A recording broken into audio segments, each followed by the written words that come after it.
हाँ मेरे प्रिय दोस्तों, सभी को मेरा नमो बुद्धाय। जय भीम, जय भारत, जय विज्ञान, जय संविधान। तर्कवादी दुनिया है, बिना विचारे जो करे सो पाछे पछताए।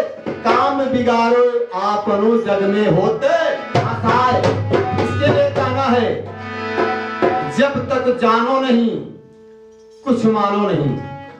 ये सच है गलत है खुद परखो, समझो, समाज में जाओ, पुस्तक को पढ़ो।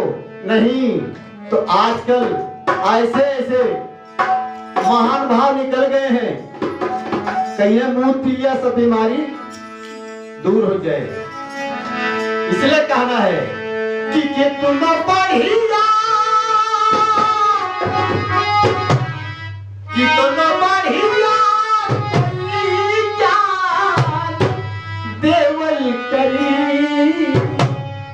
पहले जनिहा तमानी हाथ,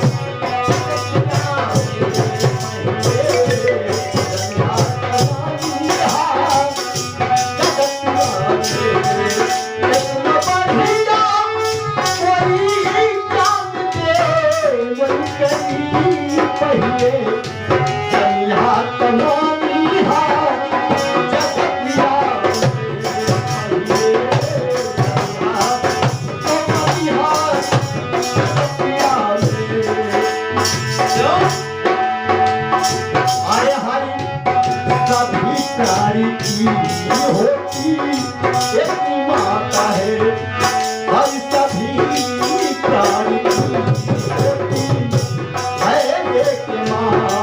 बिन पिता माँ के बेटा है आपा कहाँ। हर सभी प्राणी की होती है एक माँ। बिन पिता माँ के बेटा है स्त्री और मर्द के बच्चा पैदा नहीं होगा। लेकिन कितनी कथाएं ऐसी बनाई है, कहीं कान से बच्चा होता है, कहीं मुंह से बच्चा होता है। कैसे मान ले? अरे नहीं को माना से हो भला, नहीं को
पत्थर में मिट्टी में प्राण आ सकता है, तो जिसका संसार सूना हो जाता है, मर जाते हैं, एक्सीडेंट हो जाता है, अपनी मृत्यु से मर जाते हैं, तो उस मंत्र में इतनी ताकत क्यों नहीं है कि उसको जिला दिया जाए।